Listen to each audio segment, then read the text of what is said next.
लीजिए सुनिए। सूर्यकांत त्रिपाठी निराला के लिखे उपन्यास कुल्ली भाट का भाग 16 मेरी यानी समीर गोस्वामी की आवाज में। ट्रेजरी अफसर से कुल्ली की मदद के लिए कहकर मैं दलमऊ चला आया। 2 ही 3 रोज में मालूम हुआ कुल्ली का देहांत हो गया है। उसकी लाश दलमऊ लाई जा रही है। दलमऊ के स्वयंसेवक अछूत और कांग्रेस कार्यकर्ता जुलूस निकालेंगे। फिर नाव पर शव लेकर गंगा जी के उस पार अंतर्वेद में जलाएंगे। दाह के लिए कुल्ली वंश के कोई दीपक बुलाए गए हैं। उनकी स्त्री चूंकि विवाहिता नहीं, इसलिए उसके हाथ अंतिम संस्कार न कराया जाएगा। मैं स्तब्ध हो गया कुल्ली का ये परिणाम देखकर, लेकिन साथ ही कस्बे भर के मनुष्यों की उमड़ती हुई सहानुभूति से आश्चर्य भी हुआ। एक साधारण आदमी देखते देखते इतना असाधारण हो गया। दुख था अब कुल्ली से मुलाकात न होगी। कुल्ली मुझे क्या समझने लगे थे, ये लिखकर कलम को कलंकित न करूंगा। उनके जीवन पर किसकी गहरी छाप थी, ये मुझसे अधिक कोई नहीं जानता। कुल्ली साधारण आदमी थे। हिंदी के सुप्रसिद्ध व्यक्ति प्रेमचंद जी और प्रसाद जी अंतिम समय में अपना एक एक सत्य मुझे दे गए थे। वो मेरे ही पास रहेगा, इसलिए कि उसकी बाहर शोभा न होगी, कदर्थ होगा। उनकी महान आत्माएं कुंठित होंगी। ऐसा ही एक सत्य कुल्ली के पास भी था। मनुष्य अपने समझे हुए जीवन की समझ ऐसे ही परिवर्तन के समय पाता है और देता है। कुल्ली कुछ पहले दे चुके थे, इन लोगों ने बाद को दी, इसलिए कि इनमें स्पर्धा थी। इनसे स्पर्धा करने वाला हिंदी में न था। दूसरे की मैं नहीं जानता। मुझ पर एक प्रकार का प्रभाव पड़ा है जो दुख नहीं, नशे की तरह का है। जब किसी प्रियजन का वियोग होता है या वैसा भय मुझ में आता है। कुल्ली का देहांत हो गया है, मैंने बैठके में सुना था। कुल्ली की लाश दलमऊ पहुंची। उस समय मैं बैठके में था। स्वयंसेवक 2 बार बुलाकर तीसरी बार बुलाने आया। जब जुलूस निकल रहा था मैं वहीं था। ना जा सकने की बात कही। कुल्ली को फूंक कर लोग वापस आए, मैं वहीं बैठा था। घर के लोग देख देख कर लौट गए। शाम को प्रकृतिस्थ होकर भोजन किया। कुल्ली की स्त्री चिल्ला चिल्ला कर आसमान फाड़ रही है, सुना करता था, जा नहीं सका। 10 दिन हो गए, कुल्ली का 10वां समाप्त हो गया। अवश्य मुझे ये मालूम न था कि कुल्ली का 10वां हो गया। एकादशाह है। एकादशाह के दिन 10 बजे के करीब कुल्ली की स्त्री को देखने गया। उस समय वहां एक घटना हो गई थी, इसलिए कुल्ली की स्त्री में कुल्ली की अपेक्षा मुसलमानिन वाला भाव प्रबल था। मुझसे स्वर को खींचकर कहा, नंबरदार तो चले गए, उनका सब काम हो गया, लेकिन 10 दिन तक जो लोग आए रहे वे आज एकादशाह को क्यों नहीं आएंगे? मैं आपसे पूछती हूं, ये हिंदुओं का खरापन है या दोगलापन? बात कुछ मेरी समझ में नहीं आई। मैंने कहा, भाव जरा और साफ करके बताइए, मैं इतने से नहीं समझा। श्रीमती कुल्ली दोनों हाथ के पंजे उठाकर उपदेश की मुद्रा से बोली, देखिए, आप तो आए नहीं, नंबरदार को दाग दिया। उनके है कोई? मैं नहीं जानती। अच्छा भाई, दाग दिया तो दिया, 10 रोज माना, ठीक है। 10वें दिन पंडित और टोला पड़ोस गांव भर के सब आदमी थे। दाग देने वाले ने मुझसे कहा, इतना तो हम कर सकते हैं, लेकिन साल भर हम न मान सकेंगे, हमें काम है, फिर हमारे चाचा भी बीमार हैं। अरे हाँ, कुछ हो जाए तो उनके भी कोई नहीं, इसलिए सपिंडी तुम ले लो। पंडित ने भी कहा, ठीक है ले लो। गांव के 10 भले मानसों ने भी कहा। मैंने कहा, अच्छी बात है, पंडित जब कहते हैं तब ले लें। सपिंडी ले ली। अब आज होम है। पंडित को बुलाया तो कहते हैं हम न जाएंगे। मैंने पूछा, क्यों? जो बुलाने गया था वो एक अछूत लड़का था। उसने कहा, मन्नी पंडित ने कहा है, एक तो यों ही हमारी बहन की शादी नहीं होती, क्योंकि हम गंगा पुत्रों के यहाँ पंडिताई करते हैं। कुल्ली की स्त्री के घर होम कराने जाएंगे तो कोई पानी भी न पिएगा। सुन लिया आपने? कुल्ली की स्त्री ने कहा, यही मन्नी पंडित कल कहते थे, सपिंडी ले लो। अगर तुम्हें काम नहीं करना था तो तुमने कहा क्यों? और जब कहा तब आओगे कैसे नहीं? 10 आदमी गवाह हैं, राम गुलाम पंडित, राजा राम गंगापुत्र, धोखे महाब्राह्मण। मैंने कहा, यह अदालत तो है नहीं, जो नहीं आना चाहता उसे दूसरे मजबूर नहीं कर सकते। मन्नी पंडित की दशा मुझे मालूम थी। वो कुलीन कान कुब्ज है, लेकिन उनकी बहन प्रायः 20 साल की हो गई थी। कोई ब्याह नहीं करता था। कारण वो गंगा पुत्रों के यहाँ यजन करते थे, उनका धान्य लेते थे। मन्नी के लिए दूसरा उपाय जीविका का न था। मैंने कहा, आप घबराइए नहीं, आपका काम हो जाएगा। कुल्ली की स्त्री ने आश्वास की सांस ली। कहा, अब आप ही लोग हैं। कहकर कृत्रिम करुणा से जैसे कंठावरोध हो गया। आंखों में आंसू आ गए हों।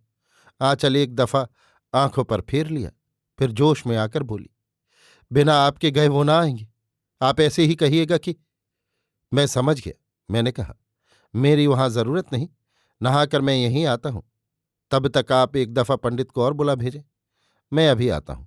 वो ना आएंगे तो मैं हवन करा दूंगा। कुल्ली की स्त्री को जान पड़ा साक्षात वशिष्ठ जी उनके घर जा रहे हैं। मैं ससुराल की तरफ लौटा। रास्ते में ज्योतिषी जी का मकान है। ये वही ज्योतिषी हैं जिन्होंने मेरा विवाह विचारा था।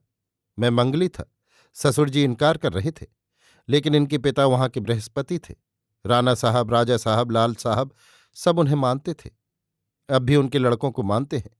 उन्होंने कहा, विवाह बहुत अच्छा है। अगर लड़की को कुछ हो जाएगा तो बुरा नहीं।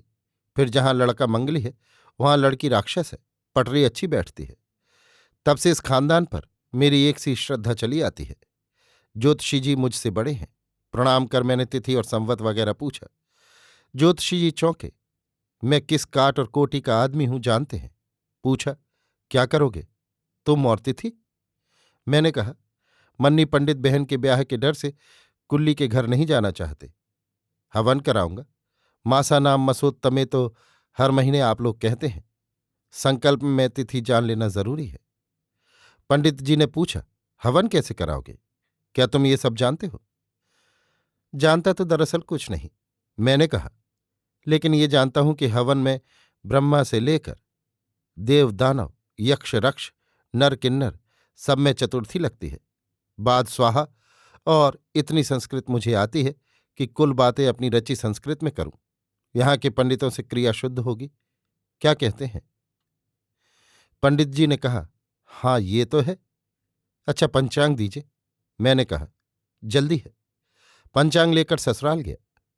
मेरे हाथ में देशी जूता देखकर सासू जी को उतना आश्चर्य न होता जितना पंचांग देखकर हुआ। पूछा, ये क्या है भैया? पंचांग। मैंने कहा, चौकी और घड़ा भर पानी रखा दीजिए, जल्दी है, नहा लूं। क्या है? सासू जी ने आश्चर्य से पूछा। मन्नी पंडित कुल्ली की एकादशाह को नहीं गए। सपिंडी कुल्ली की स्त्री ने ले ली है, इसलिए कहते हैं। एक तो यों ही गंगापुत्रों की पुरोहिती के कारण लोग पानी पीते डरते हैं। फिर तो बहन बैठी ही रह जाएगी। पंचांग रखकर मैं कपड़े उतारने लगा। शंकित होकर सासू जी ने कहा, तो तुम ये सब क्या जानो? मैं जानता हूं। मैंने कहा, तो तुम वहां पुरोहिती करने जाओगे? हाँ, और एक जोड़ा जनेऊ निकाल लीजिए, पहन लूं नहाकर। सासू जी घबराई। कहा, बच्चा तुम हमें मेटोगे कैसे? चौकी की ओर चलते हुए पूछा। ऐसे कि लोग हमारे यहां का खान पान छोड़ेंगे। मैंने कहा, मैं आपका ससुर हूं या अजिया ससुर? मेरे पापों का फल आपको क्यों भुगतना पड़ेगा? मेरा दिया हुआ पिंड पानी जबकि आपको नहीं मिल सकता। आप मुझे चौके में न खिलाइए बस। सासू जी रोने लगीं। मैं नहाने गया। नहाकर जनेऊ पहना। कहा, मैं जनेऊ नहीं पहनता, यहां वाले जानते थे, तभी यहां का खान पान छोड़ दिया होता। मैं ढोंगियों को जानता हूं। नहाकर कपड़े पहने, चलने को हुआ तो सासू जी को जैसे होश हुआ। बोली, खाए जाओ। मैंने कहा, लौटकर खाऊंगा। नहीं, सासू जी ने कहा, तुम वहां खा लोगे। अपनी बहू से कहा, गुट्टो परस तो जल्दी। जल्दी जल्दी भोजन कर मैं निकला। देखता हूं चारों ओर से लोगों का तांता बंधा है। सब कुल्ली के घर जा रहे हैं। 1937 ईस्वी में काफी प्रसिद्ध हो चुका था, कुछ प्राचीन भी, 40 पार कर चुका था। एकादशाह कराने जा रहा हूं। वहां के जीवन में सबसे बड़ा आश्चर्य था। कुल्ली के घर में आदमी नहीं अट रहे थे, सब में कौतूहल की दृष्टि। कुल्ली की स्त्री में भी वैसी ही श्रद्धा। वो समझती थी मैं कृतार्थ हो गई। लोग मुझे देखकर शर्मा शर्मा कर कानाफूसी करने लगते थे। बहुतों को ये शंका थी, ये कैसे कराएंगे? मैं निश्चिंत था। मुख देखकर लोगों को विश्वास हो जाता था। यथा समय में आंगन में जाकर बैठा। सामने हाथ जोड़कर कुल्ली की स्त्री बैठी। लोग कोई खड़े कोई बैठे, कोई भीतर कोई बाहर। मैं चौक पूरने लगा। सुरबग्घी लड़कपन में बहुत खेल चुका था। वैसा ही एक चौकोर घेरा बनाया, लेकिन जानता था कि 9 कोठे नवग्रहों के बनते हैं। बनाए, बालू की बेदी पर हवन की लकड़ी रखी, घट में स्वस्तिका बनाई, सामने गौर रखी, घट का दिया जलाया। मंत्र पढ़ते वक्त बार बार अटकता था, क्योंकि पंडिताऊ स्वर नहीं निकल रहा था। कुछ देर सोचता रहा। ब्रजभाषा काल में हूं, सूरदास का सूरसागर और तुलसीदास की रामायण पढ़ रहा हूं। अपने आप वैसा ही मनोमंडल बन गया। फिर क्या, अपनी संस्कृत शुरू की। संकल्प, गणेश पूजन, गौरी पूजन, घट की प्राण प्रतिष्ठा करने लगा। लोग प्रभावित हो गए। खड़े जो जैसे रहे रह गए, जैसे कवि सम्मेलन में कविता पढ़ते वक्त होता है। पूजन कराकर हवन कराने लगा। उंगली के पोरों में संख्या रख रहा हूं, दिखाता हुआ। घी मेरे पास था, साकल्य कुल्ली की स्त्री के पास। कुछ जाने पहचाने नाम तो लिए, फिर जो जीभ के सामने आया उसी के पीछे चतुर्थी छोड़कर स्वाहा कहने लगा। कह दिया था, मेरे कहने के बाद कुल्ली की स्त्री स्वाहा कहती थी। हवन में जितनी देर लगती है लगी। देखने वाले अब तक पूर्ण रूप से आश्वस्त और विश्वस्त हो गए थे। पीछे की गर्द झाड़कर उठ उठ चलने लगे थे। कुछ सहनशील बैठे हुए थे। हवन पूरा हो जाने पर साल भर ब्रह्मचर्य के साथ पति की क्रिया करते रहने की प्रतिज्ञा कराई। यहां भी अपनी ही संस्कृत थी। मैं पंडित पथवारी दीन की धर्मपत्नी की संस्कृत उपस्थित लोगों में प्रायः सभी समझे, सुनकर मुस्कुराए। एक छोर से दूसरे छोर तक दौड़ी इस मुस्कान के भीतर मैंने कुल्ली की एकाद शाह क्रिया समाप्त की। यजमान को आशीर्वाद देकर सीधा भेज देने के लिए कहा और बाहर निकला। बाहर निकल रहा था कि आलोचना सुन पड़ी। सब ठीक हुआ, बन गई कुल्ली की। खांस कर गंभीर मुद्रा से मैं ससुराल की तरफ बढ़ा। शाम को कुल्ली के यहां से सीधा आया।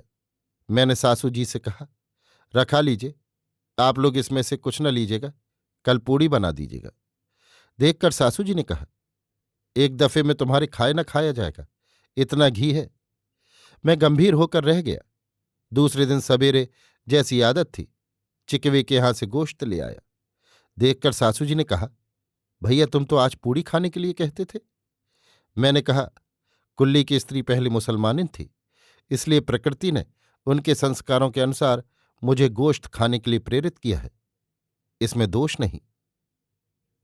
अभी आप सुन रहे थे सूर्यकांत त्रिपाठी निराला के लिखे उपन्यास कुल्ली भाट का 16वां व अंतिम भाग, मेरी यानी समीर गोस्वामी की आवाज में।